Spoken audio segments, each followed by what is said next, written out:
All right, we've got quite a few in the chat already. I Oh don't know. wow. Can you see the chat from yours? I can actually Uh, add it. I can I add it don't into the think screen so. I can maybe pull it up on my phone or something live or something. Oh, there you here. go. Cool. Yeah. What's up?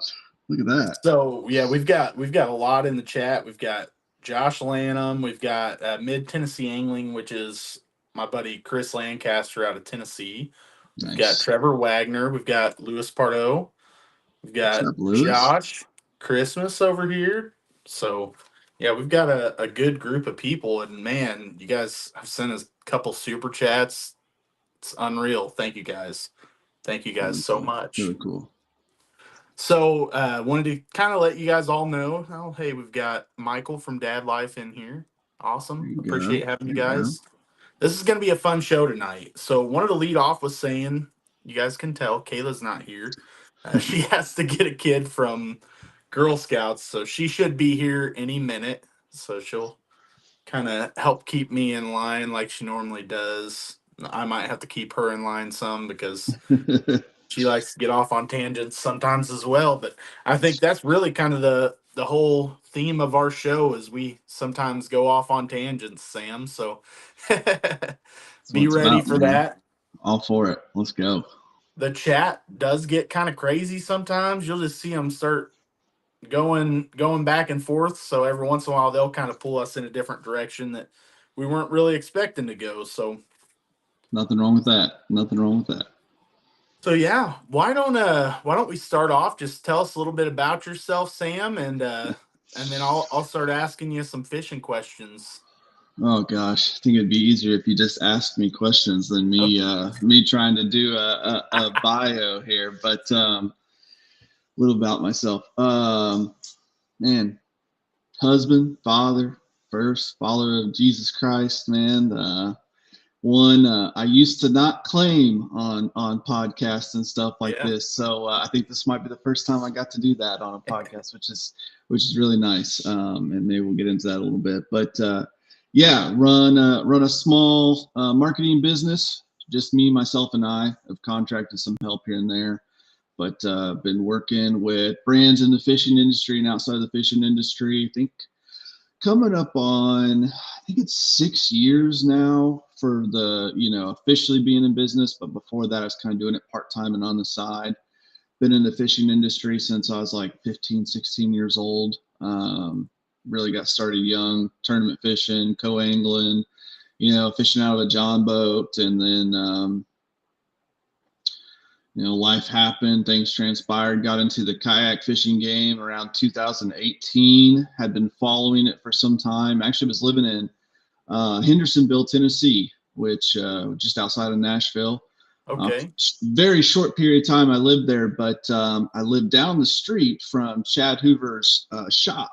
Back then it was called Hook One. If you're newer to the kayak game, you probably don't know about this, but if you've been Yeah. around for a while, that's kind of where all of the kayak bass fishing stuff started. That was the epicenter of it. Was there in the Nashville, Tennessee area, and with what Chad was doing with Hook One, and so we stopped at the same gas station every morning. And I got to know Chad real well. Started following that. Visit, I'd go and talk to him at Hook One before it was even the big store. He was in like this little office building, and all of his product was in Connex trailers. But so very early days of that, followed that, moved out to Arizona for a little while, did some fun stuff out there, and then moved back to Indiana around that 2017-18 timeframe, I think it was. And the Bonafide SS 127 came out, and I was like, all right, I'm finally making the jump. I'm getting one. Got that, and that was it. Been doing it ever since. So Yeah. Bonafide SS 127. That's definitely a sweet kayak still. it They're is. It great is. It is. kayaks. Yeah, yeah. Great. I've had like 4 or 5 of them, and I'm getting rid of the last one, and it's kind of bittersweet. So, but Yeah. yeah. Yeah, so anybody on the stream, if you are looking for a kayak, Sam Yes, may be your guy because he has a few of I them right do. now I do. I do. that I'll are make you a good deal. keen to fly out the door. Yes. Yes. So and we'll get into into some of that later too. I'll kind of ask you what your plans are later to go into next year. But so I just kind of wanted to give you guys a little bit of an outline. We're going to be talking fishing for a while and kind of going on the just bass fishing side of things and then get into tournament fishing. And then we are also going to lead into the faith side of things because Sam and a couple other guys founded an awesome group called Fishing for the Kingdom. So we'll go on and kind of talk about that, tell you guys what it is and why you should join as well. So um yeah, I'm going to start out with kind of fishing. So like when did you actually get into fishing? I mean, it sounds like you've been into it for quite a while, really. Did you fish as a kid? I did, yeah. I can't remember a time where I didn't fish. So I grew up camping with my family, and we would camp at various parks and stuff around southern Indiana.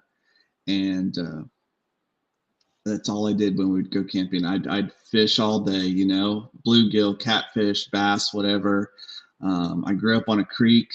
Uh, I remember one summer, they shut the road down to work on the bridge that went over the creek, and I never even knew there was fish in there. And me and my cousin, I don't know how old we were pretty young still. We were riding our bikes, you know, on the closed road, and we get over to where they're working on the bridge, and we're kind of looking over and stuff, and we see some fish. Didn't know what they were, but we saw some fish, and we're like, oh my gosh, there's fish in the creek, you know.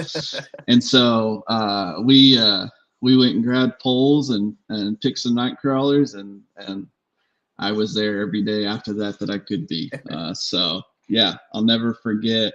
I caught my first bass in that creek, and I was like, "Oh, what's this?" You know, and so found that out and found out a little bit about bass fishing, and asked my mom to take me to Walmart. Again, I'm real young, you know.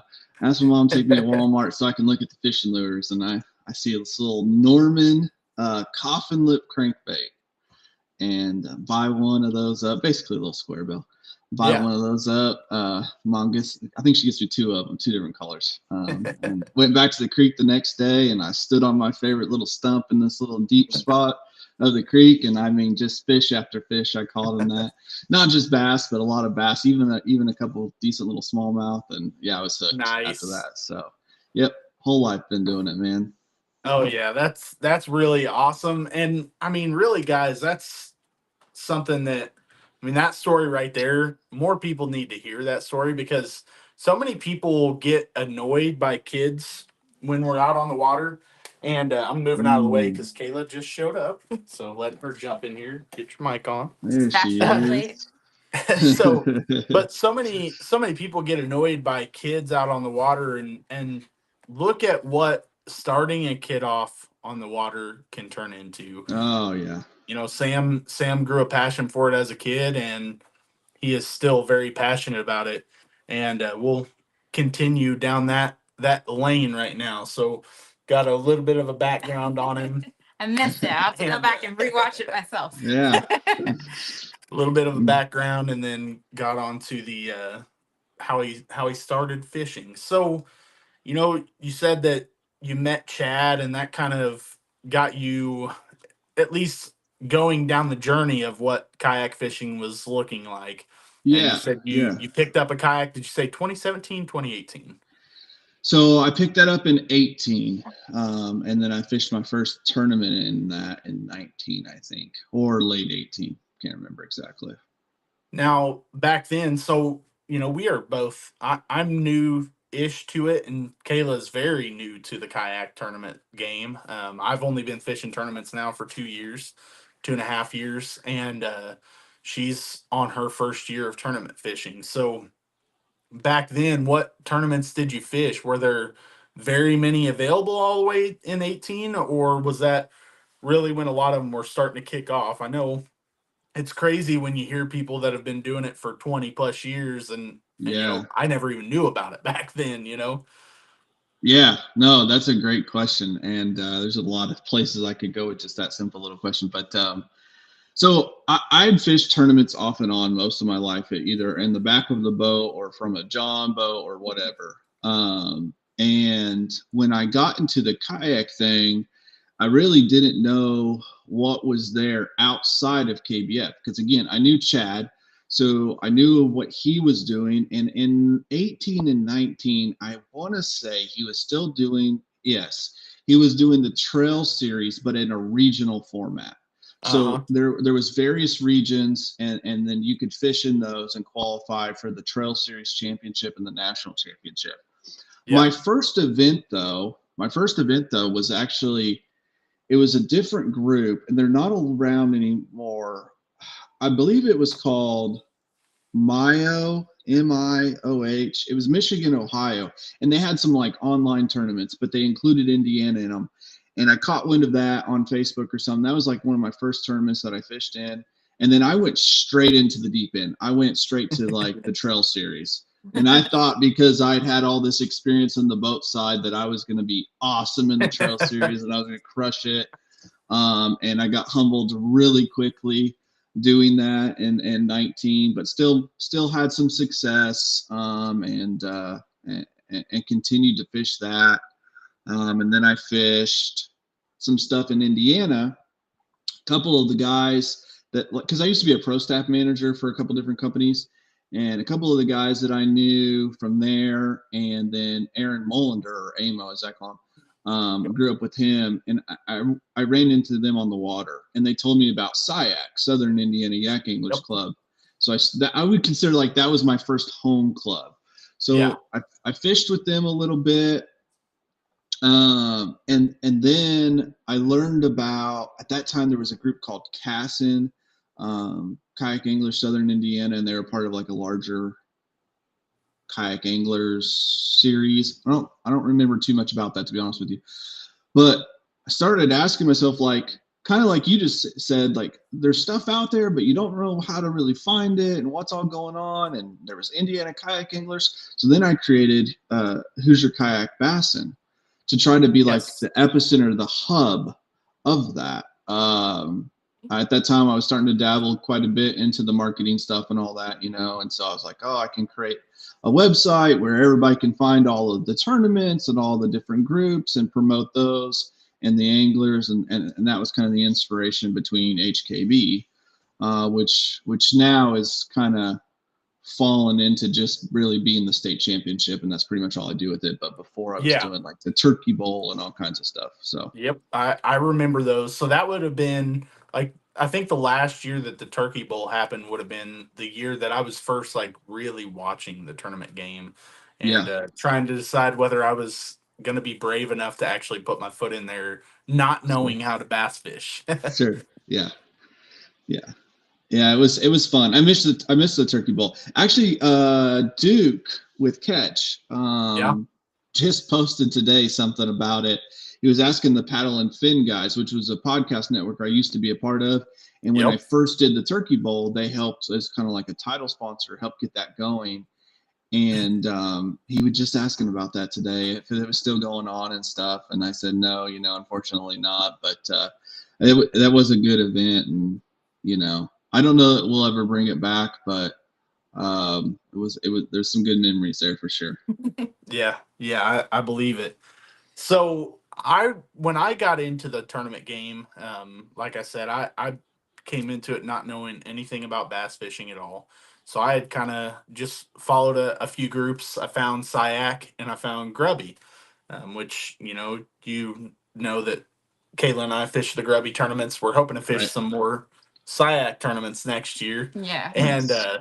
we're hoping to fish as many tournaments as possible. Yeah, we have a this big year, to be list of honest. two fish. Yeah, it's But hard. This time of year, it's like you put it all into a spreadsheet. You're like, oh yes. man, how can I possibly do I all of these? know. But you're gonna Yes, try. You're yes. gonna try And anyway. we'll get into the new series that's coming too. Oh So yeah, man, A lot of so stuff. much going on for Indiana alone, not even counting some of the bigger trails that we would like to fish some of.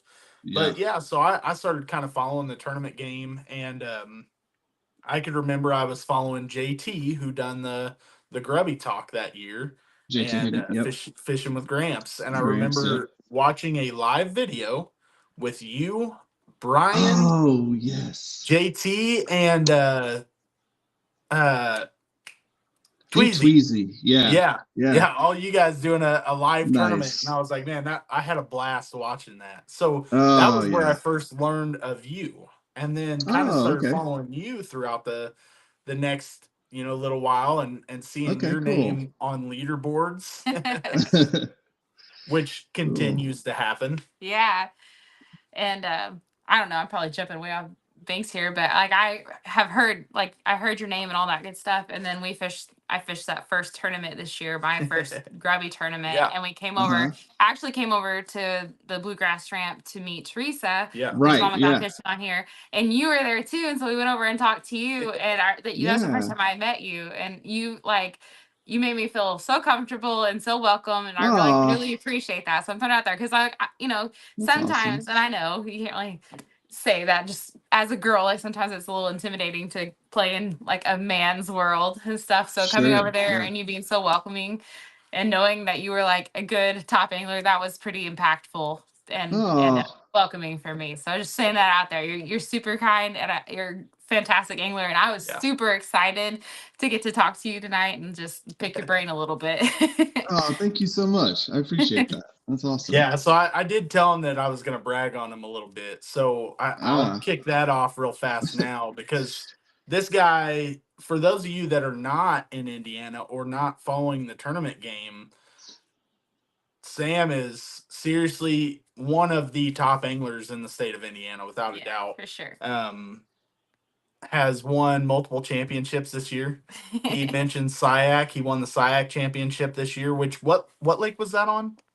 I cannot remember. Summit Lake. Summit Lake. Yeah, yes. over Yes. In, where is that? Newcastle, Indiana. Put up what, 2 95-inch bags? Yeah. Incredible. Yeah. Unbelievable event. Yeah. So if anyone wonders what kind of an angler Sam is, 2 95-inch bags 2 days in a row in the state of Indiana. Yeah. Like, that's saying something. And I know Summit has some giants in it, but not everybody could find them. So yeah, it's huge. It definitely was not on my bingo card. I did not anticipate to do well in that event at all. So you definitely found them. Yeah. Stumbled and into then them.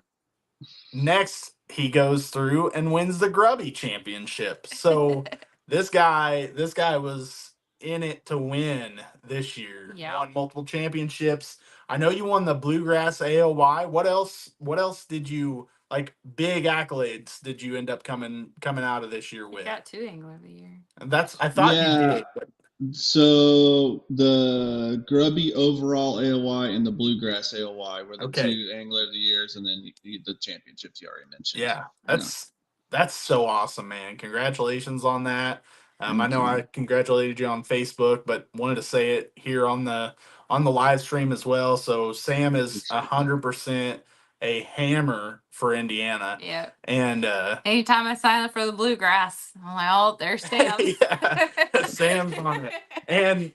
And he is obviously very humble too. Just very down to earth, awesome guy. He's one of those guys that, at the end of the day, he's going to meet you at the ramp, and if he's had a good day, he's going to say, here's why I had a good day. And if he's had a bad day, he's going to say, yeah, here's what I did wrong. Yeah, so that's the other thing that I take away from the first tournament. I'm meeting you. You were there and Glenn was there, and you two were talking. And it was a tough, horrible weather day. Like, it was just kind of gross, windy, like, and cold. Super cold. But you guys were talking about how you're catching them. The only thing you could catch them on was like on a wacky rig. And I was like, well, I don't know how to fish a wacky rig. And not long after that, she learned the wacky rig. She actually had Matt help. Matt Kiefer actually showed her how to use the wacky rig and kind of broke it down for her. Oh, that's awesome. And then she was just catching them like mad. We were in the tournament that she learned the wacky rig. I fished terrible, and she ended up picking up the wacky rig within the last hour and caught I think 4 fish in the last hour, and was able to fill her limit and end up culling 1 or 2. And always a great way to turn it was your all day that wacky around. rig. Yeah, it was neat. But I just remember that because you guys were there talking about it. You're not like, it was something I just picked up, and I was like, okay, so that's something I definitely need to like take away and learn, because I'm very like, in my opinion, a good way to learn is to ask people who know what they're doing and to listen to them and listen to what Yeah, they're doing. So yeah. I'm always paying attention to Duplicate that. success. Yeah. Yeah. No, I love Yeah. it. So since you guys are bragging on me, I'm going to steal the mic for a second and brag on you too. I absolutely love what you guys are doing. First of all, you guys are like the HGTV, like DIY couple of fishing, and That's so funny. I love everything about what it is you guys are doing. You guys have such a passion. Like, you're very early on in this thing, but you have such a passion for it, and you're so hungry and gritty. And I think it's great, and I really admire what you guys are doing. You're gonna go big places in the industry for sure. You're doing all the right things. You're putting in the work, and love the attitude that you guys have. Appreciate that. Thanks, man. That means a lot. We love doing it. I mean, It's a lot. Yeah, you can tell.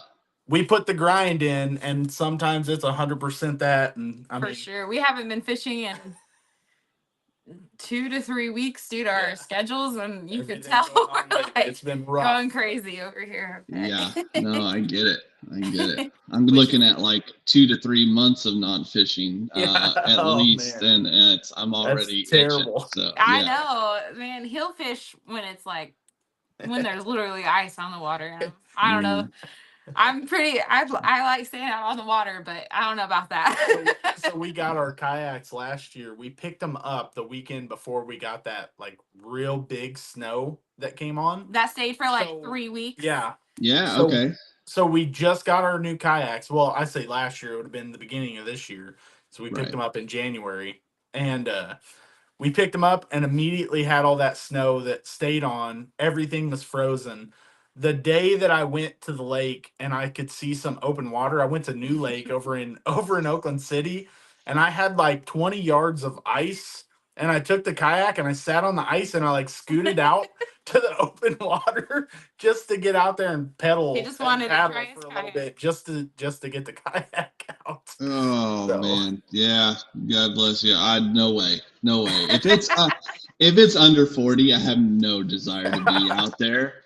Between 40 and 50, I'm like, okay, I might tempt it as long as it's not too windy. But yeah, no, I can't stand having to get all bundled up like the Michelin tire man and trying to fish out of. In a boat, I don't mind it. Too much. In the kayak, there's something about it. I can't stand it. But yeah.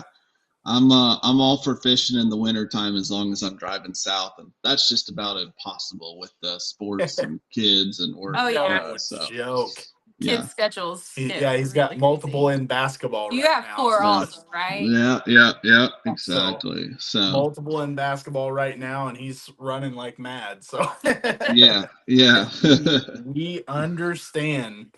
Right. I mean, like I said, Caleb was late tonight just because of Girl Scouts. So yeah.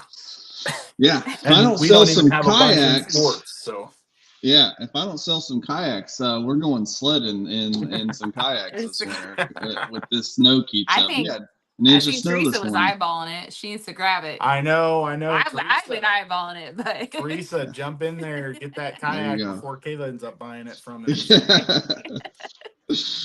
All right. So back on the subject of tourney fishing. So I wanted to talk to you and ask you a question. Like, how do you go into a tournament weekend? Obviously, some of the lakes you've spent enough time there, you kind of just know them.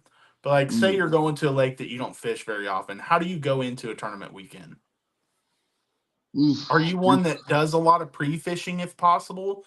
Or do you kind of go in blind and just look at map study? Just kind of give me, and you don't have to give all your secrets because again, I know you're the top hanger around. But open book here, man. Like, you can dig in as much as you want on questions. I'm happy to answer from baits to techniques to all of it. That's a loaded question. We could probably do 3 podcasts on that question. In Indiana, as we've kind of mentioned, we are blessed to have more tournaments than most states combined do. Definitely. And so with that, we also have various formats. And so the practice strategy or mindset kind of differs between the formats. But generally speaking, in Indiana, I do not practice. Is it just because you probably know the lakes already? Yeah, so for the most part, I'm fairly confident in saying that everything from about Rochester, that Manitow, Palestine, south, Yep. I know pretty well, or they're small enough that I feel like I can figure them out in a tournament day. Now, the caveat to that is Patoka and Monroe.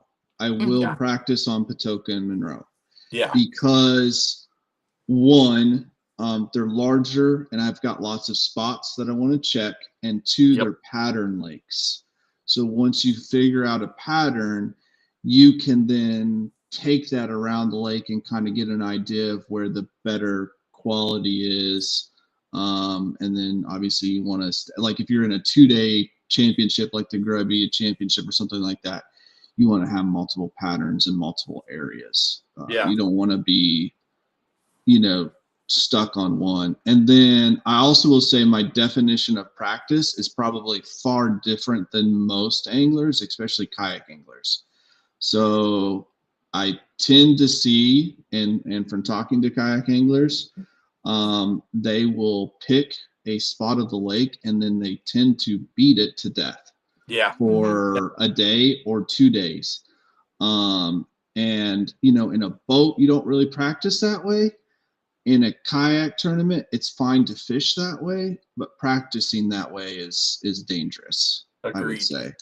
And then so much of our lakes here in Indiana are so small that practice isn't really necessary because you take a lake like Summit for the Grubby Championship. You can maybe do a day of practice on that, but you can see the entire lake in a single day, unless you're doing practice wrong. In my opinion, right? Everybody's got their way, and there's not one right way. But in my opinion, if you're practicing and you're literally hitting every inch of the grass line and every lay down and every thing in a small area, then you're just kind of putting yourself in a disadvantage rather than an advantage. So yeah, it's really situational, but in general in Indiana, I do not practice. Yeah, so example of what you were talking about, I fished Monroe last year for the championship, and day one I was in third place. I found the fish and found the right fish in day one, and day two the bite was not the same in the area I was, and I wasn't prepared to fish anywhere else. I had only prepared on one place, which I kind of went into that one with having that place in mind from the very beginning. And when I went out there, I got about 2 hours of pre-fish in, and I put on the water and caught fish almost immediately and said, okay, I'm getting off the water. This is where I'm fishing. And went in with a pattern, but as soon as that pattern shut down, I had no hopes of finding them in the area I was in. Yeah, Monroe and Patoka specifically, you definitely have to have on a multi-day event or even a single, like on Monroe, it's nothing for me to make a 30-40 minute run from one spot to another. I may kill half the day running. Luckily in this previous championship I didn't have to do that, but I'd never plan on fishing the same area twice in a 2-day style event. I was lucky enough in this previous Grubby Championship to be able to do that, but it was solely because I was the only person doing what I was doing. So, I was able to save some fish after day one and then, find enough bites on day two. I knew Jim and we don't need to make this about the Grubby Championship, but I knew Jim and Eric's spots were good. I knew where they were fishing.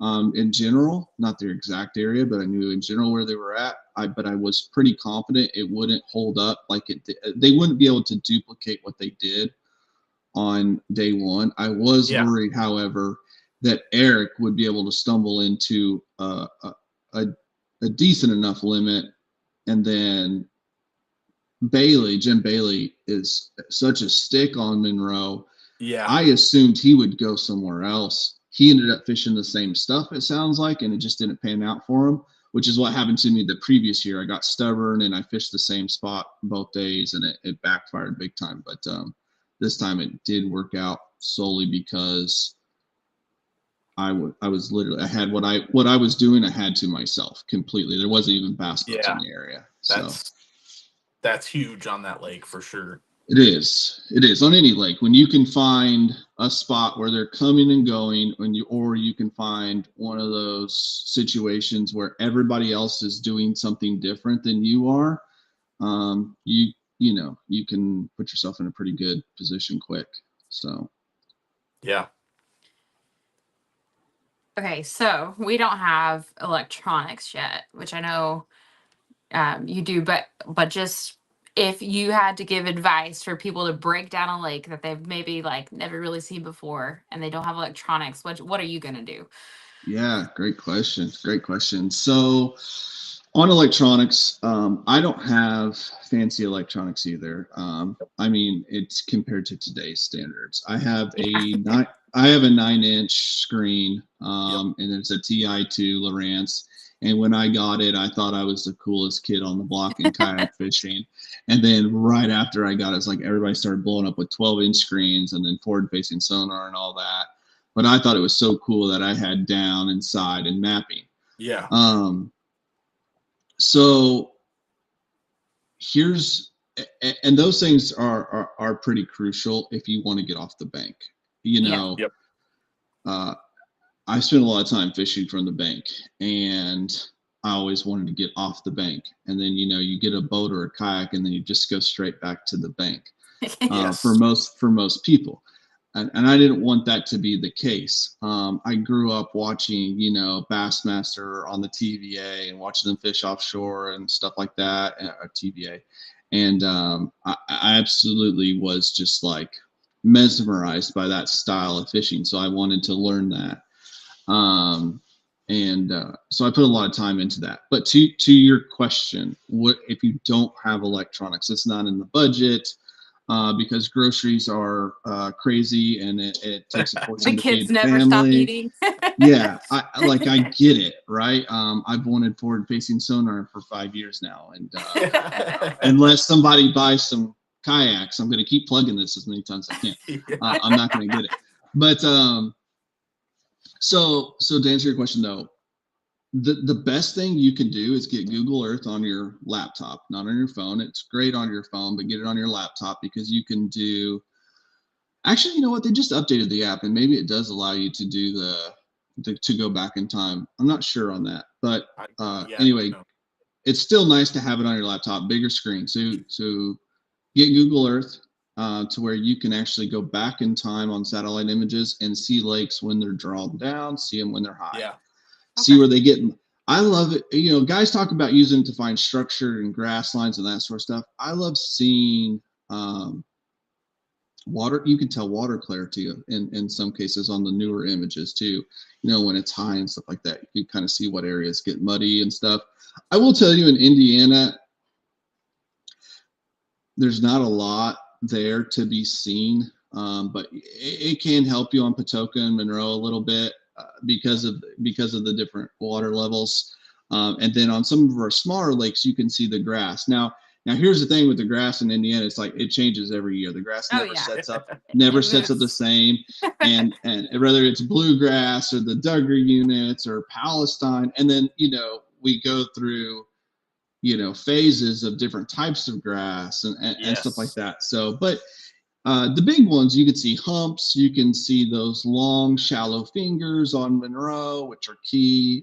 You can see, those little, what I call stub-nosed points, which are your little shorter, rounder points that aren't as obvious from, looking on the bank line. Yeah. And then I like to have that on one screen or tab, and then on the other tab, I'll pull up. It's a CMAP chart viewer now. It used to be Navionics chart viewer, but there's some transition there. CMAP chart viewer, and you can do like the shaded fish reveal stuff. I've never bought any of the cards to actually go in my graph. I have the app on my phone, and then like I pre-study with it. Yeah. So by looking at those things, you know, and then I'll even go to Google Earth on my phone, or I'll pull up my Navionics map card on my computer, and I'll actually put like pinpoints and marks so that when I go out on the water, I can fish those. If you don't have electronics though, you can go on your phone on Google Earth and you can put pins. You can drop a pin on Google Earth and title those, right? Like, you know, stub nose point, rock pile, brush pile, whatever. And then it's not going to be as accurate as the electronics, but you know, you can look at your phone and see your position, and you can try, you know, cast around a 1/2 ounce jig or something and find whatever that is, that structure you're looking for. But and then the old triangulation and getting you a fish buoy. I mean, I still bring a buoy marker with me out on the water, and I still triangulate. There's a couple spots on Monroe where I look for a particular tree and a particular rock, and I line up that way still. So yeah, those are the big ones. Those kind of the pre-study and then the triangulation. So it's kind of what I do on bluegrass, which is kind of, there's this tree. I know this one tree, and I know that there is like this big, which like you said, the grass changes, but this year there was this big grass bed out there that I like to fish, but it was like not obvious from anything. So I used a tree. So I kind of do that somewhat, but it doesn't always work. The map study, that was how I went into the Grubby Championship last year. Is, you know, again, I didn't get a chance to pre-fish Monroe at all, and I went into it by looking at Google Earth and going through and looking at the lake and seeing areas that looked good. And I was like, man, there's a spot that's not real far. It was like, I think it took me a 20-minute drive to get there from the campground. It's like, it's not real far from the campground, and it looks grassy. It looks like what I like to fish, what I know how to fish. And I went from there. And like I said, it worked out for me on day one. If I would have just moved areas on day two, I think I would have been very competitive in that tournament. But I threw the dice and landed on the place where I started. So it was just kind of how it worked for me. But yeah, I think map study is very, very key.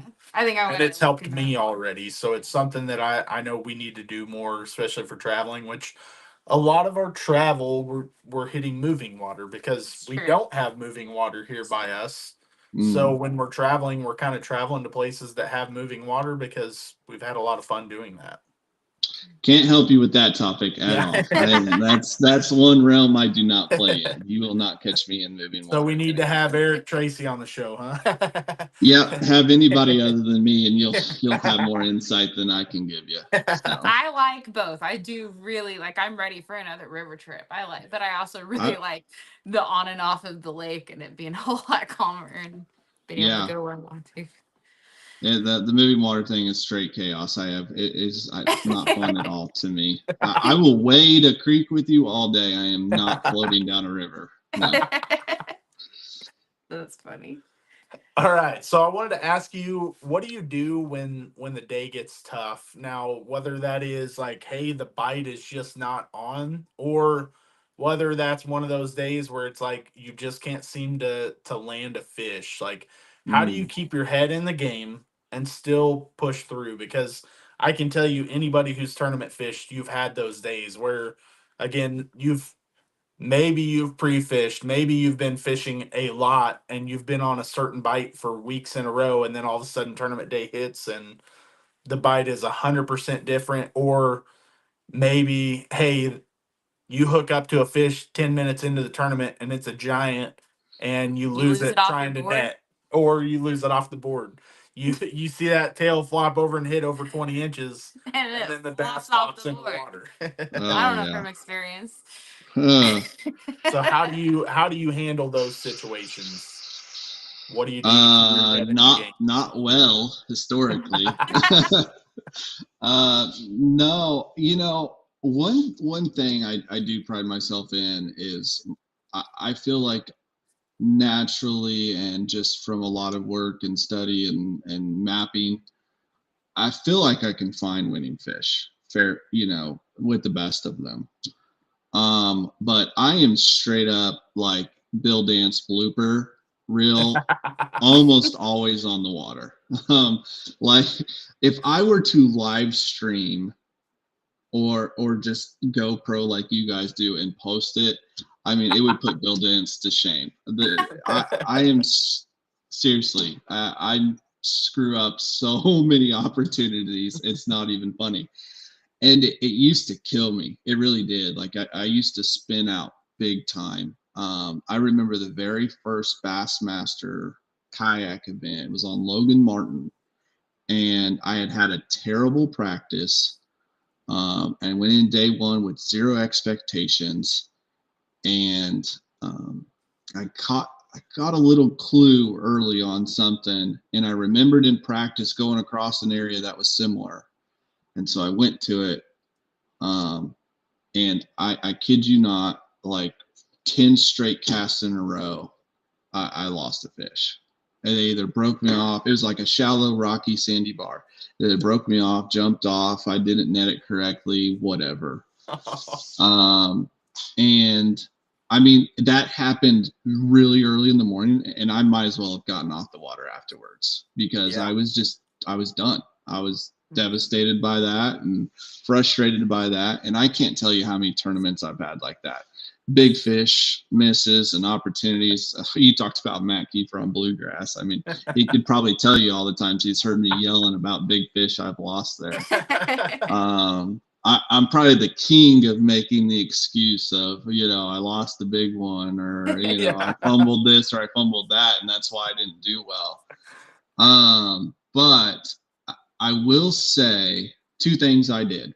So I was having a lot of issues about 2 years ago, and I do have a GoPro. I only use it for the purpose of watching myself fish to figure out when stuff isn't going right, like consistently.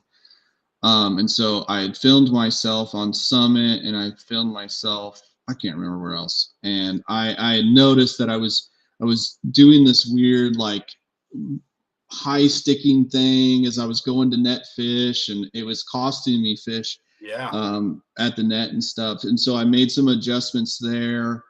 And then I made some adjustments with my rod selection. So my rod selection was largely based off of when I was fishing out of a bass boat, and I just kind of carried that over. And I didn't realize how different your rod selection actually needs to be in a kayak, because in a boat you plant your feet and you rear back and you set the hook. And it's like, it's a direct connection. There's not really much impeding that. Whereas in a kayak, your position of your kayak really matters, and the 100%. Position of your body when you set the hook really matters, especially versus standing or sitting, and it changes depending on the two. And then the other big thing is when you do set the hook really hard, if that kayak is at all pointing towards, where you're setting the hook, you're just going straight to it, and immediately you're giving them slack and stuff. So again, we could go into a whole podcast on what to do there, but I'd watched myself. I made some corrections there, but I never worked on the mental side of it, and then I started working on the mental side of it, and then you rebound a lot quicker. But I was missing so many fish for a period of time that every time I hooked a fish, rather than thinking about fighting that or just naturally fighting that fish and landing that fish, I was literally thinking about how I'm going to lose it, right? And then you lose it, So and this happens, like, even the pros on tour talk about getting in these ruts, and it's always a mental rut. Sometimes it is mechanics, but mechanics are easily fixed.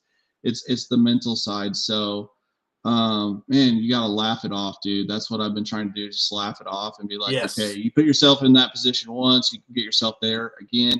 And then also understanding, a lot of times when you do lose a fish in a big moment, and I had this on Monroe, dude, I about lost it. Luckily, I pulled it together, but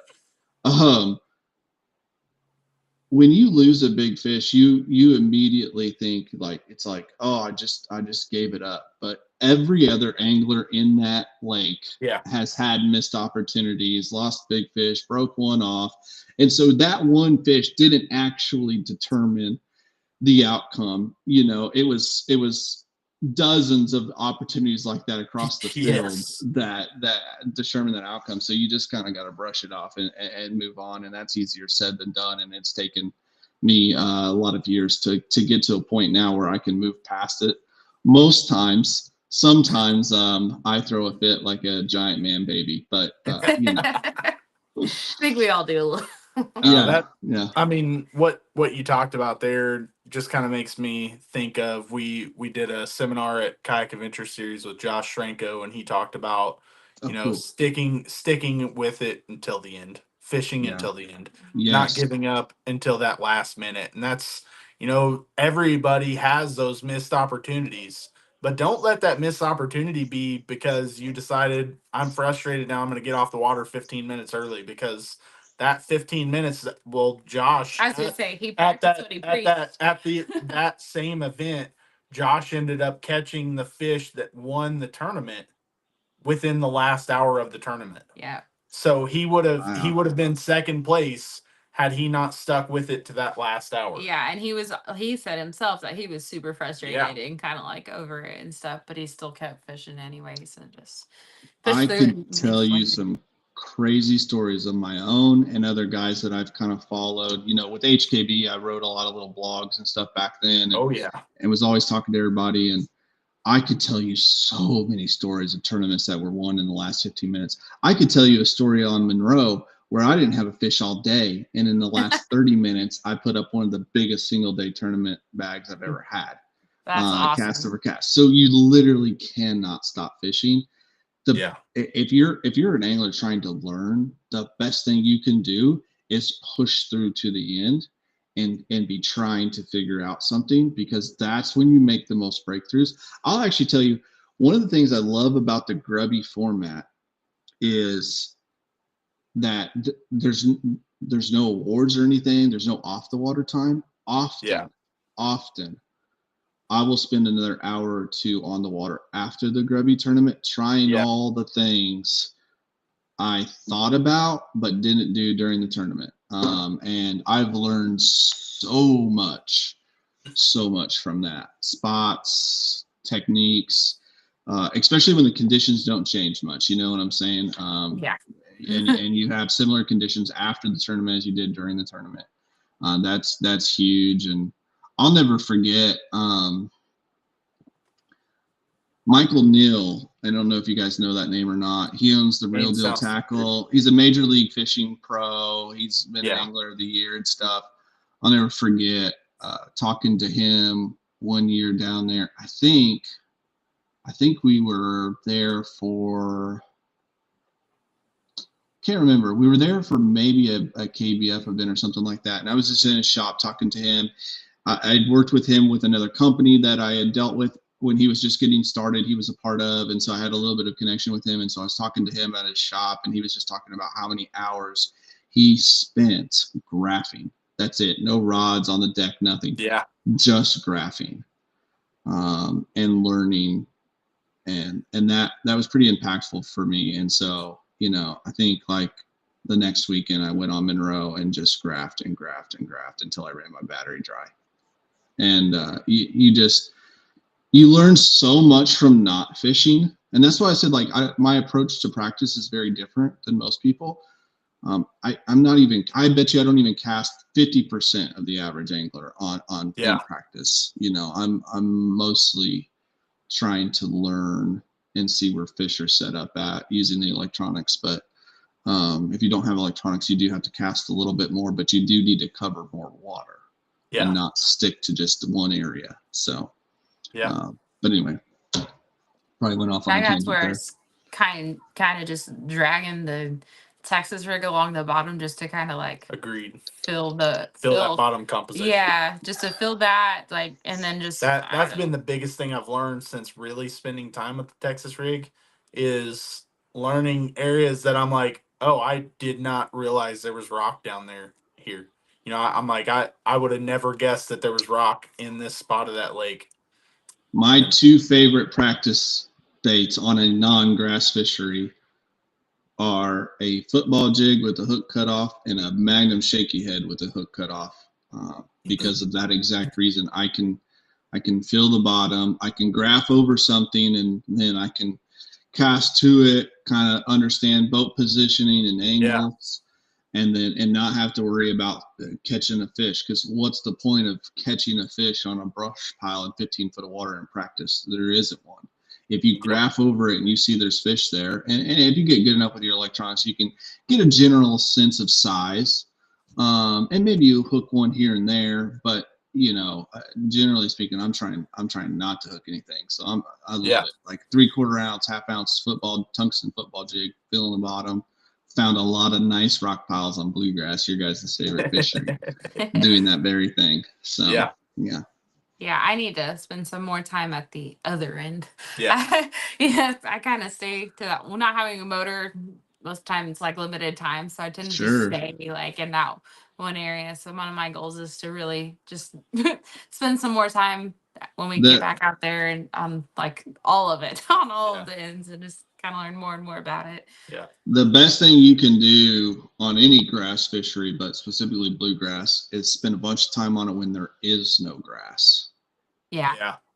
And learn, because there's ditches, there's old coal veins, there's rock piles, there's brush piles, there's laydowns, there's all kinds of stuff. And those areas hold fish when there's not grass. And guess what? They hold the fish when there is grass. The worst part about that at bluegrass is they're closed down for so long. Yeah, I hate that. I hate that. This is true. This is true. So we'll hopefully be fishing it some over the upcoming weeks to finish out the year before they officially close it down. I think it's like November. Yeah, we've got like 3 weeks, 2.5 weeks left out there. Get you on a glide bait. Get you on a glide bait once the grass is gone. A big glide bait. I've caught one on like a little, like I don't know what you call them, a little raptor glide. I've caught one on there. I was so surprised. I'm not gonna lie, I was shocked. But I here and there I'll throw a big glide, but I haven't really got anything yet on that. So hopefully soon. So we have hit 50 minutes already. So I'm gonna hit a little bit more on the tournament side of things. And I want to ask you, number one, Sam, tell me companies that you work with. Do you have any? I know that you have companies that support you, that you support. What companies do you work with? Do you have, what are you on pro staff of and stuff like that? Talk to me a little bit about that, and then we're going to get into the new tournament series that's coming to Indiana. Yeah. So currently I'm not technically sponsored or pro staffing with any companies. I did a lot of that early on. Like I said, I started tournament fishing 15, 16 years old, got right into the industry, was working trade shows and stuff like that. And I've been fortunate to work with a lot of great companies. But with my business, most of the partnerships that I had, I transitioned into just clients, so I actually don't have any quote unquote sponsors at the moment. But I've got some good friends, at different companies like Catch and Yak Attack. Wicked Weights. Wicked Weights is a client of mine, Jim Sperone, good friend. Actually, I wouldn't have my business if it wasn't for that man. Him and TRC Covers are what got me started. That's what started South Mountain Media. Okay. I owe them everything for that. The laptop that I use every day, the MacBook Pro, was a gift from Jim to help get me started early on, and it's been a blessing. Wicked Weights and Biz Baits. I work with a company out of Texas called Excite Baits as well. Yep. And that's really it fishing wise. I'm working on a website for a very popular Alabama rig company that has needed a website update for many years, and they're under new ownership. So I'm getting ready to start on that project hopefully soon. I've done some work for some other companies and some rebrands and stuff like that, lithium battery companies and things like that. But yeah, man, it's been, like I said, one of those things where I just kind of transitioned everyone I was working with over to clients and focus on that more than I do the sponsorship. I don't really consider myself like an influencer or anything like that. Not a tournament pro, so really don't have a ton to offer in terms of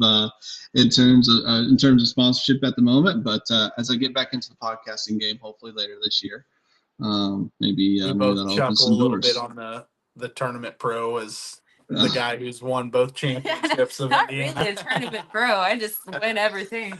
Well, I mean, I'm a tournament angler, but I mean, I don't get paid to fish, so I don't consider myself a professional angler. I by get it. any I means. get it. I Yeah. get it totally.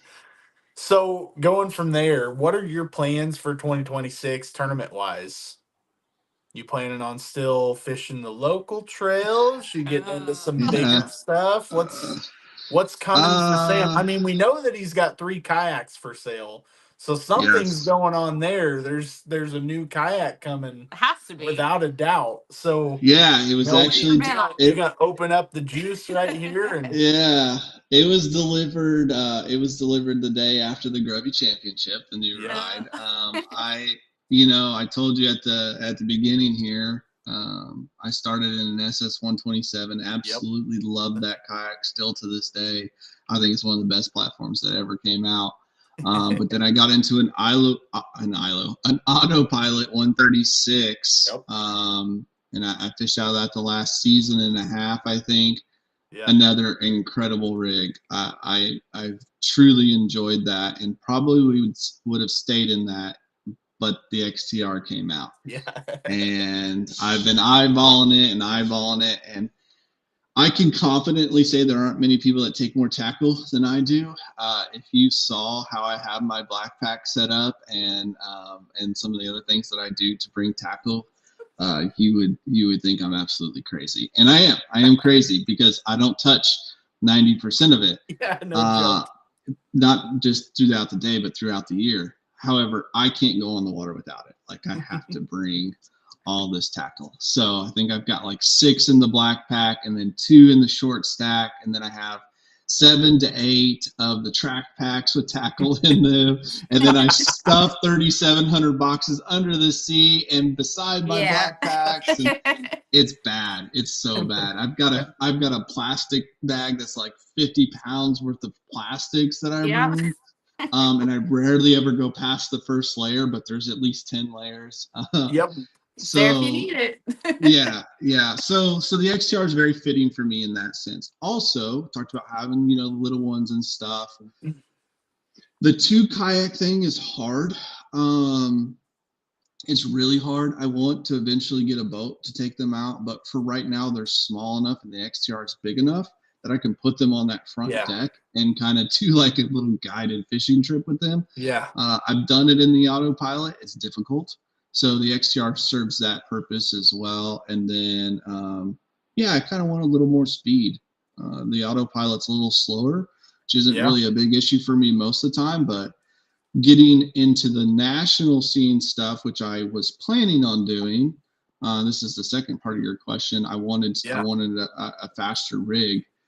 However, it does not appear that 2026 will be the year that I get back into the national scene. So I talked about, I started there, I jumped right in the deep end. I fished the KBF stuff. I fished the FLW Cup and Open that KBF did a few years back. I fished the KBT Team National Trail thing that went on for a couple years. Yeah. And some other standalone stuff. So I was thinking this year I was going to get into the Bass Nation National Trail, maybe do some of that Team Kayak Series stuff or Native Power Hour, things like that.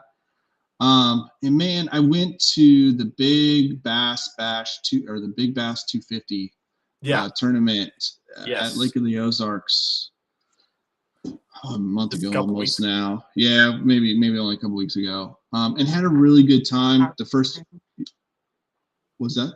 Oh, you're good. She was saying it's in October, but October's I don't remember. 2 weeks into November. Right. Time flies.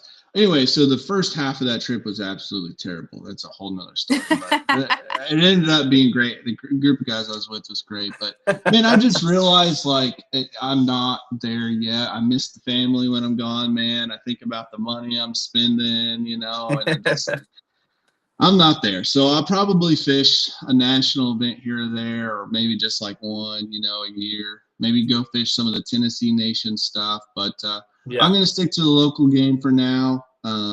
Try and get this new kayak rig, maybe learn the live scope thing, and then we'll see. The schedule came out. I wasn't in love with it. I think, there's 2 rivers, which I don't do. I don't fish rivers, especially small, fast-moving rivers.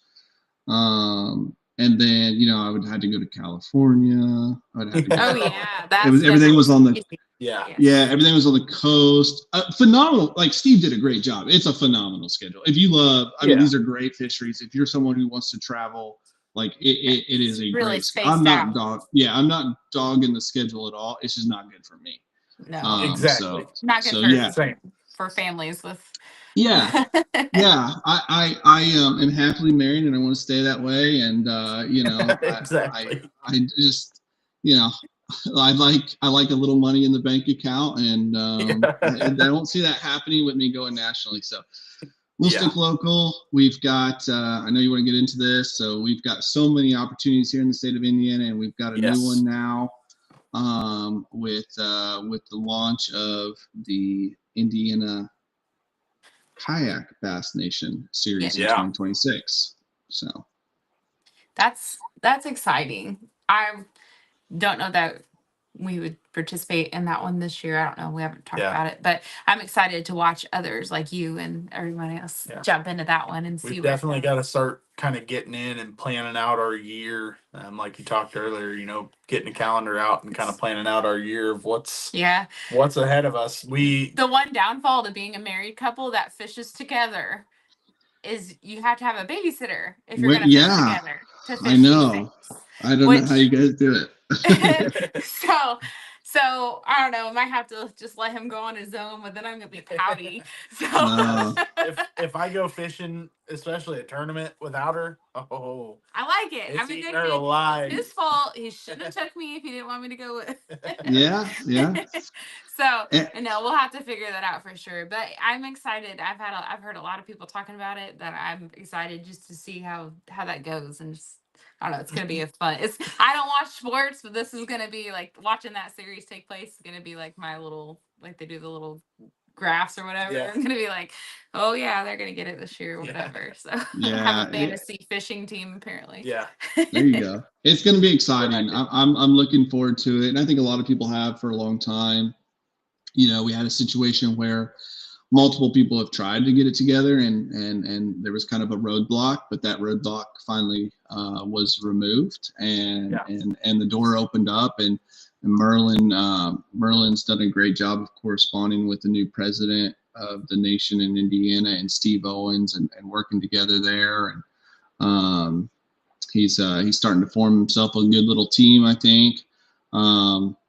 Ryan Reedy and the Grubby group have been phenomenal in supporting it. Yes. They announced this evening that they were going to drop their Elite Trail, which was kind of the answer to that more higher stakes tournament trail that guys have been asking for a while. Yes. And I was looking forward to it, and in some ways it's kind of like I'm a little bummed that it's not happening.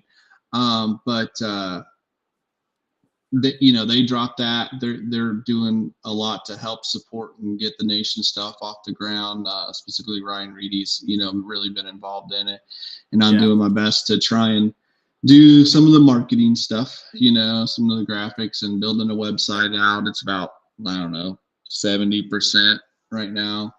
But it's going to be a fun schedule. It's going to test people. It's going to be on some of those bigger waters that aren't as popular here in the state of Indiana, because we're spoiled with all the little ponds that are full of, fish, and kayakers. We're able to fish those, but we're gonna have to get on some big water, because we're gonna have bigger participation. We're already seeing guys from outside the state talking about coming. So it's going to draw a bigger crowd. We're going to need to be on bigger water, and we're going to have to compete with the bass boats and the pleasure boaters. And it's going to be some tough fishing conditions. So it's going to be a good challenge. But also, you know, Merlin is a guy who knows the reservoir as well. Obviously, I'm in there trying to help as much as I can as well. And so we're going to try and put these events at the right time so that, you know, we get the best potential bite. Wawa C Syracuse, whatever the last event in July is always going to be a rough one. I mean, it's just, and so is a championship in August. And we have to have an August championship because you have to submit your roster for the new Bassmaster Nation Championship, Kayak Nation Series Championship, which is going to be in October, as opposed to the spring in conjunction with the Classic. So that new format there kind of condenses that schedule. So Merlin and I and Ryan and Justin Cadet, some of the guys, you know, alongside Merlin right now are talking about starting the, you know, the series actually in the fall, the year prior, so we can get more events in, you know, so maybe like an October and a November event, and then a break for the holidays and the cold months, and then kicking back up in April the following year. So a lot to come. We're figuring out all the formats and the AOI and all that kind of stuff. The Nation's really cool. They let us kind of play with that however we want to play with that. And it's going to be fun, man. Looking forward to it. Super excited. Yeah, I think there's a lot ahead in that's going to be fun. I can definitely see us getting more and more involved as that grows and as we grow. You know, I've seen the first events at Patoka, which is the closest one to us, and it's tempting.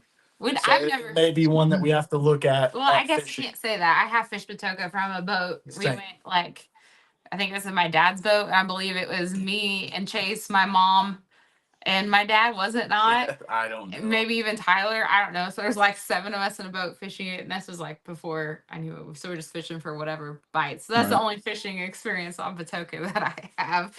But so I don't know. I don't know if that's what I would want to jump in on this year or not, but I'm definitely excited to watch it. Yeah. Well, Patoka's a great fishery, and at that time of year, you're looking at, you could be in any phase of the spawn. Yes, yes, very much so. Mostly pre and spawn, not a whole lot of post spawn. And at that time of year, there is some possibility if we had a warm spring, warm winter, which doesn't look likely considering we just got snow. But it was supposed to be like 70 degrees next weekend, so you never know. Exactly. But so that should be one where, you know, if you're someone who is isolated to the bank, whether that be based off of kayak or knowledge or electronics, you still have some opportunity to throw that wacky rig and the square bill and come across some of those pre-spawn or spawning fish, which is really nice.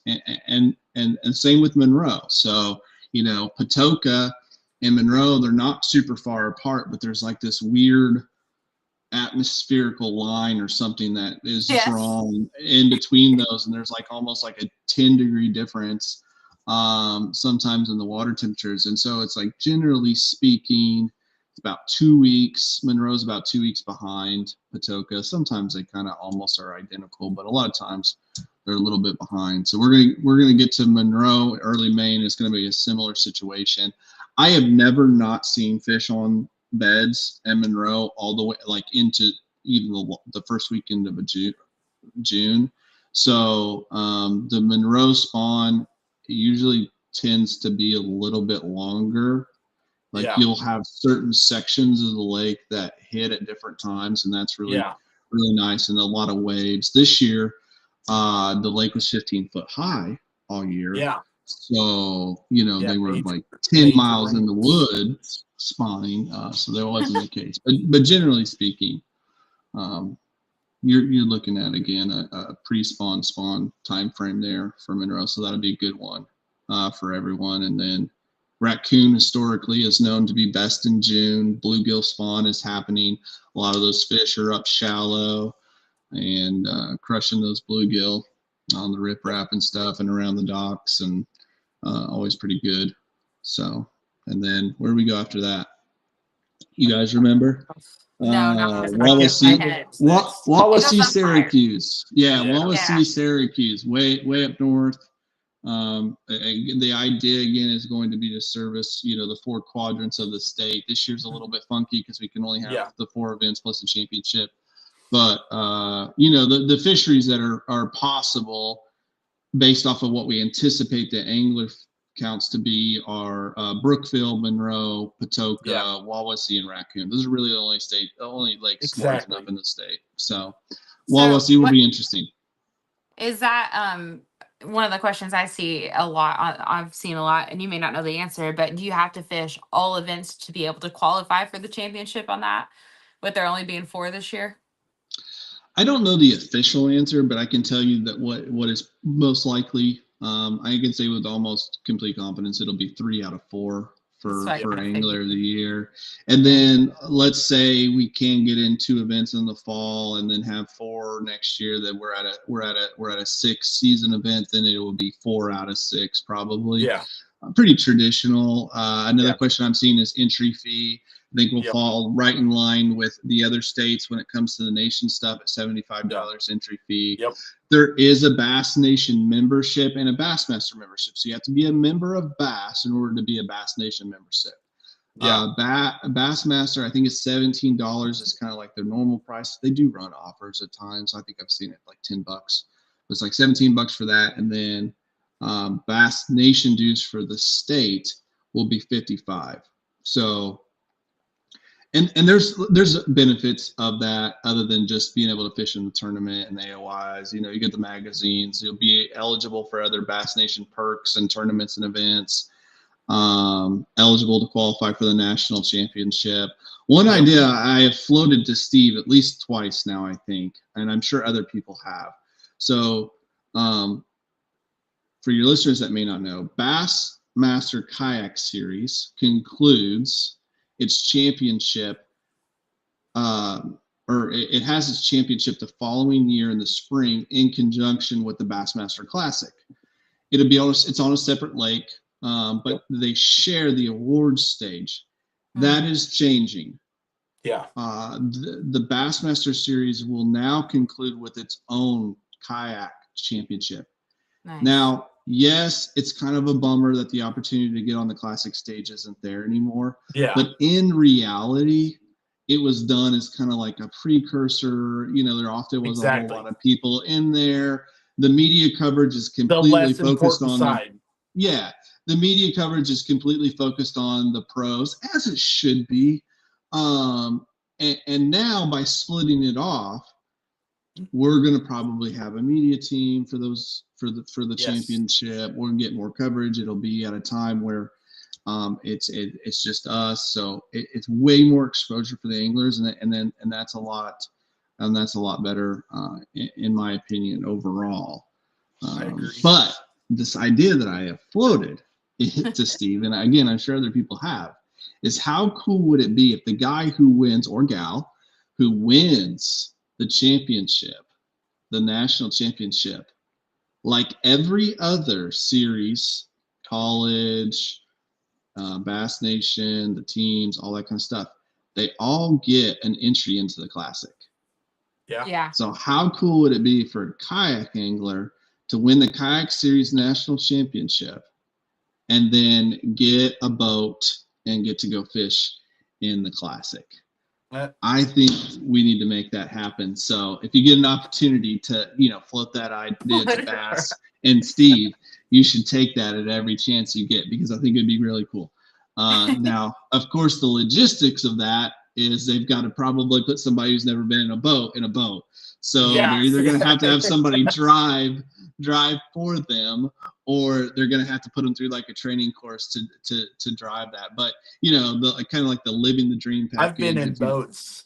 Yeah. But I ain't ever run no 60, 70 mile an hour in boats. Yeah, it's a little different. It's a little different.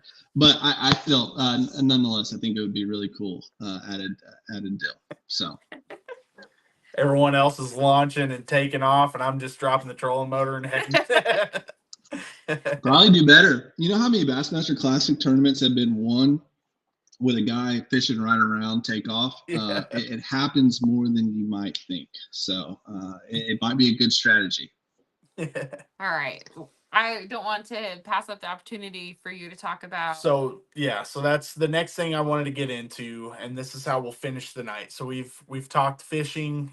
Really, I feel like we have received a ton of knowledge. I feel like this is going to be a great podcast that goes on and very teachable for a lot of people.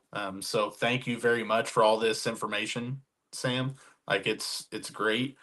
Now we're going to talk on the faith side of things, and I wanted to lead off and just kind of talk about your faith, and then get into the Fishing for the Kingdom group, how it got started, and plans for that. But start off talking your faith and the huge leap that you just took a month and a half ago now at the championship for Grubby.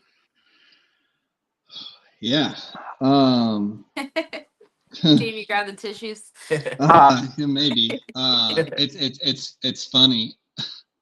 Just this weekend at church, I watched a young man get baptized, and it brought back all the emotions. Yeah. It was pretty cool. So I grew up in the church.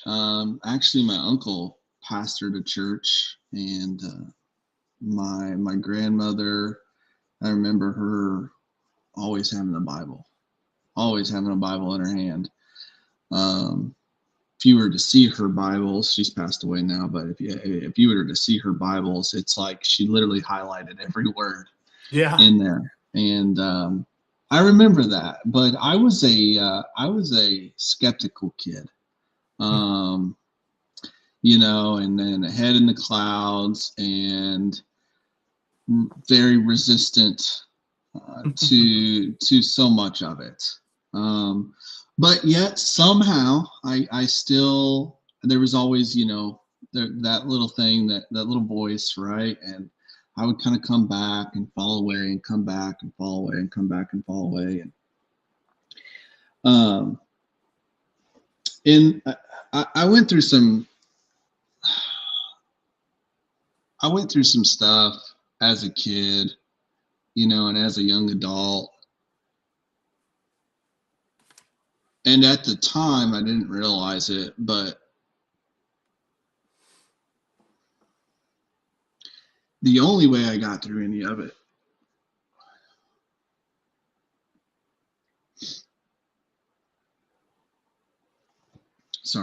the only way I got through any of it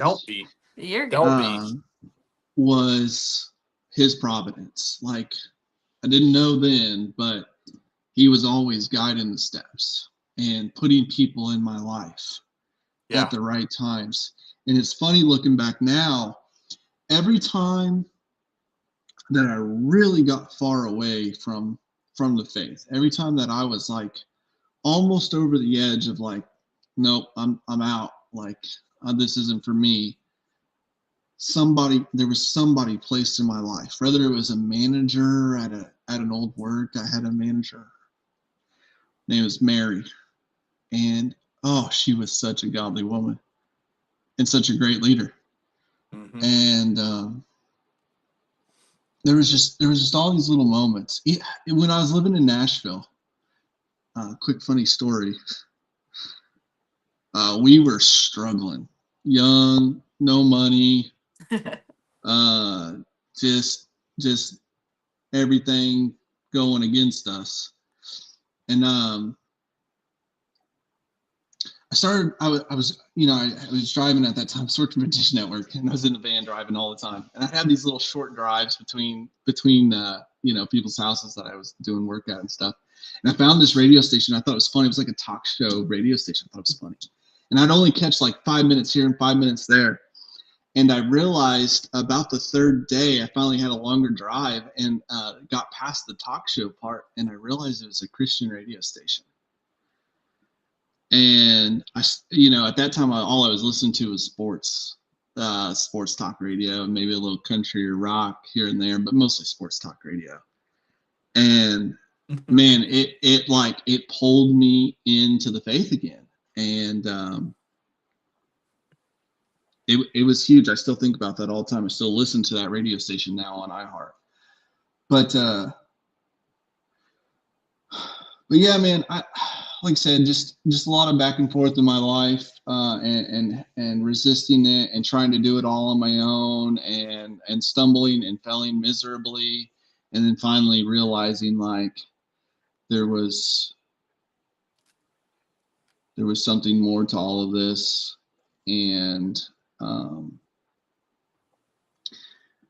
we have moved quite a bit as a family, and so we've never really found a church home, and that was part of the problem. Like I was anti like religion, establishment, kind of stuff. And Oh yeah. and then as I got older, we started going to a couple churches, but every time we found one that we liked, we moved. And where we're at now, in the middle of nowhere, we drive an hour to get to our church. Yeah. And it's so worth it. I love it so much. We've been going to a couple different churches over the last 2-3 years, and we finally found one that we're really enjoying, and we've been there a couple months now. But yeah, man, there's so many places to go with this, and I don't even know where to start. But so to get back to Fishing to the Kingdom, a 2-3 months back, I have no idea why Josh Christmas reaches out to me with this idea he has of getting a group of guys together who are following the Lord and trying to learn more about Jesus and prayer requests and all this kind of thing. And he comes to me with this idea, and I don't know why, because I feel like I would be the last person anybody would do that. But he comes to me, and he posted I did Brian Sparks, and we put the little group together, and he starts putting devotionals in there, and we got 5 or 6 guys, 7 or 8 guys. And during that time, me and Brian Sparks had been talking a lot about like getting baptized. And it really started with me asking questions from my kids. So I wasn't baptized, but I didn't really understand the importance of it. But my daughter had kind of like asked some questions. Yeah. And so I was kind of really asking for him, but he sent me he sent me some scriptures and stuff to go over, and really found out it was about me. Like I was speaking for me. And so as that was going on, I just kept kind of thinking about, man, how cool would it be to win the Grubby Championship, have an opportunity to talk about my faith, this thing that I used to never talk about. In fact, worse than not talking about it, dude.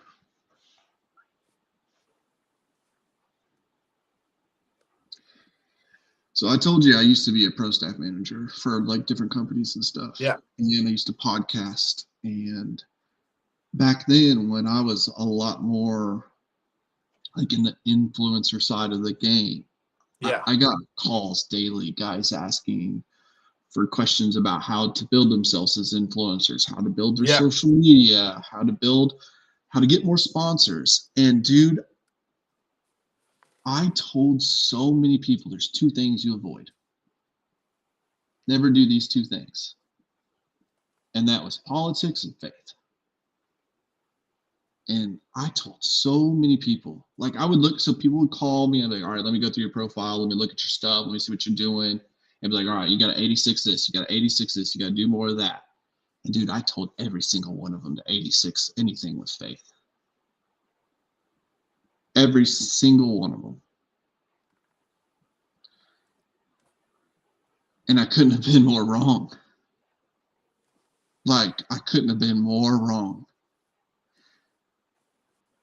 And when I realized that for myself, and I started like, using what little platform I have to just try and share about my testimony, my faith, and just bring God into the picture. Yeah. I started seeing things like happening and turning and changing, and like, going back to losing it over big fish and stuff like that. And instead of being on the water praying about fish, like, oh God, help me catch this fish or whatever, I'm like, I started talking and I was like, whether success or failure, somehow use this, right? Like use this opportunity. Give me the opportunity to see someone after the tournament. Give me the opportunity to talk at a championship, whatever it is. Give me an opportunity to get on Grubby Talk, and be able to share my faith. Yeah. And so I started thinking about all that going into the Grubby Championship, and I was praying about it a lot. Like, help me right some of the wrong here. I spent so many years telling people not to do this. Give me an opportunity to kind of right that wrong. And sure enough, he does, win the Grubby Championship, and get the opportunity to go up and talk. And I made that promise, you give me that opportunity, I'll make it about you. And so we did that. We talked about fishing for the kingdom. We're like over 70 members. We had like 50 some people in 24 hours after the Grubby Championship request to be added to that group, which was awesome. Followed up championship awards. We went down for a little devotional with the Grubby chaplain, Brian Sparks, who had been kind of mentoring me, and get baptized in the water that day. And such a special weekend, man. Like, one I'll definitely never forget. My whole family was there to see me win the championship and the AY title and all that, and they would have never been there because they could have cared less about all that. Like, they love that I love it, and my kids love fishing, and they'll ask me how I did when I get home, and that's about the extent of it. So to have them there, because I was getting baptized, and then have them be able to share that moment with me was something I will treasure forever, dude. It was really, really cool. And so Fishing for the Kingdom has grown since then, and we've got great plans for it. There's a women's side to this as well. Right now, it is just 2 chat groups, a chat group for women and a chat group for men on Facebook Messenger. It's super like low key, there's a lot of guys in there that, never share anything. They just kind of see what everybody else is doing. And then there's guys that share in there daily, and that's cool. Like, it doesn't have to be something where you get in there every day and you're commenting and stuff like that. It's just a really great group. And we're, as you know, Chase, we're working on forming a board and a nonprofit. Been working on a website as I can, and through that, we're hoping to do some pretty cool stuff. Lots of ideas getting floated around, but I'm excited to see where it goes in 2026. And it's honestly another one of those reasons why I decided not to do the national thing, is because I wanted to be able to put some time and attention into what we're growing there. So yeah, man, thanks for letting me share that. Sorry I rambled a little bit, went a couple different directions with it, but I mean, in reality, talking to fishing is great, but really the most important thing is what we do for him. I mean, so rambling and getting into your story, I mean, you don't know who's going to hear this that needed to hear your story right there. On the social media side of things, I mean, it's definitely something that I would guarantee every single person that's in the influencer side of things has thought about, well, if I share my faith, is it going to affect things? I guarantee you everybody who has that walk, who has that faith, wonders, is what I'm doing going to affect my following? If I want to be big, is it going to affect my following?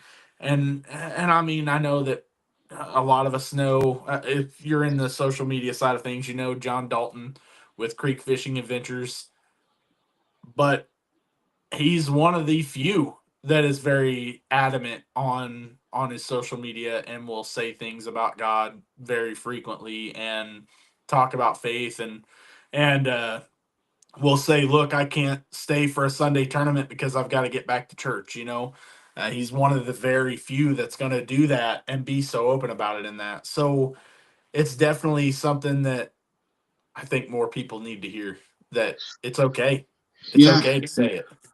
And here's the truth: it will impact things positively and negatively for you. It may keep you from gaining a follower or two. It may keep you from getting a sponsorship. There's going to be companies that don't want to align with that. Yep. But here's the thing. That sponsorship is not worth where you spend eternity. You know what I mean? And like, I already saw a comment on here or two. I think I saw like one guy, he said something about, watching this podcast and making him want to get into bass fishing or something like that. That's actually my dad. My dad is a cat fisherman through and through. Okay. And I can remember when I was a kid, him catching bass when we would go places, and he always caught big bass. And like, I never even knew how to catch bass. And I could remember him catching big bass, and he was making comments and said, it has him tempted to get back into doing some bass fishing, and he's even thinking about trying kayak fishing. And that's awesome. I'd love to see that. Guy. Yeah, I spent a lot of time catfishing as a kid with my uncles and camping, catfishing at night and stuff off the docks and things like that. I've got some cool catfishing stories. But I'd love to see him get out. That would be so cool. Nice little trio there. But the point I wanted to make was like, it's not about 10,000 followers. It's not about 3,000 views on this reel or dude, I've put out reels that have millions and millions of views for clients. I've made reels for other influencers. I've done stuff for myself. I have a meme that is still floating around years later. Nobody even knows I made the meme, or that the picture in the meme is of me fishing, and then there's like two politicians at the top. And nobody even knows it's me, right? Like all those views it's the one view. It's the one person that gets into kayak fishing because you two started Southwest Indiana Outdoors, and it saves them from a life of depression because they didn't have an outlet. It's the mom, Kayla, who's going to get into bass fishing because she's seen you doing it, and her whole identity has been wrapped around, being a mom and a caretaker, and doesn't have a hobby or anything or an outlet, and is living in depression, and she's going to get into fishing because of you. It's the one person. All that other stuff doesn't matter. So if you don't get a 50% discount from a rod company because they don't like you sharing your faith, so what? Because you might impact one person's life, like by just staying true to who you are. And I promise you, and this, like, faith or not faith-based, like if you just stay true to who you are on social media and you do your thing, you will have way more influence than you would by trying to be something you're not. Absolutely. And everyone who's ever made it on social is because they have their thing. Gerald Swindle, funny, fast-talking guy, right? Like, that's what made him. Fluke Master was a calm, cool, teach you how to fish dude, right? That's what made him. Like, it's about, social media is about taking that little thing that makes you different and unique and then multiplying it over and over and over again. And so many people get lost in the social media game because they're just watching all of these other people and they're trying to mimic it without ever understanding it's your individual identity that works. And so, you've got to focus on that. And if for you that's faith and you want to share your faith, you absolutely should do that. Because if you just impact you get one person into bass fishing, and someone's always watching, dude, always watching. People get caught up in like, oh, I only got X amount of views. Like, there's always somebody watching, and it does have an impact, and it does make a difference. So one of my favorite quotes is, people may never read the Bible, but they'll see the way you live your life. Yeah, and that's absolutely. True. We're out there fishing, and I mean, people stop and talk to us all the time. And if we're out there, which obviously we don't, but if we were out there like cussing and throwing things around just because we lost a fish or something, that's not a very good testament to our faith. So it's important to keep our lives on and off. Like, I just want to be a person who's I don't know, true on and off the water. I don't know. Yeah. Well, I think you guys are doing a great job of it. You know, you guys are genuine people, and again, like I said, your passion shows through. And I love the content. I've got a daughter who loves fishing, and it's great that she has role models to look at, like you guys. You know, I'm often sharing little stuff with her, and she's not on social media, and hopefully won't ever be on social media. But Right. Yeah, you know, I do try to show her some stuff, you know, and she absolutely thinks it's cool. She went at the Grubby Championship. She saw some of the ladies in the room, and she was like, "Wow, Yeah. that, you know, that was pretty Yeah. impactful for her." So, I think it's great, and yeah, I appreciate what you guys are doing and taking a time out of your day to put this show together and have me on it. It's pretty dang awesome. Yeah, it's been Oh, awesome man. talking to you. You are an awesome person through and through, Yeah. and you make more of an impact than you think you are. Yeah, So we think a ton of you, Sam. You know, along the fishing side of things, and I'm proud of you for stepping out in faith and following what you felt you needed to do. I mean, that's taking that step, man, is such a hard thing, and making it happen pays off in the yeah. long run. So worth it. So very proud of you, and looking you. forward to what's coming next year, man.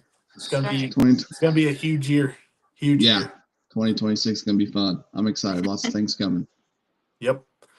All right. I think we're gonna go ahead and close out the stream, guys. We've went a little over an hour and a half, but man, there was some We knowledge could dropped probably in go this. about an hour and a Yeah. half more. Yeah, there was some Yeah, knowledge hell dropped yeah. in this stream. Without a doubt, we will definitely want to have you back sometime, man. Awesome. I'd love that. So Thank maybe you. we can look at a springtime episode and be talking spring bass That's fishing. Or right. something, Pick your you know? brain before that first Grubby tournament. Maybe I can Hey, take you do out. it. I'll tell all. No secrets. All right. Thank you guys so much.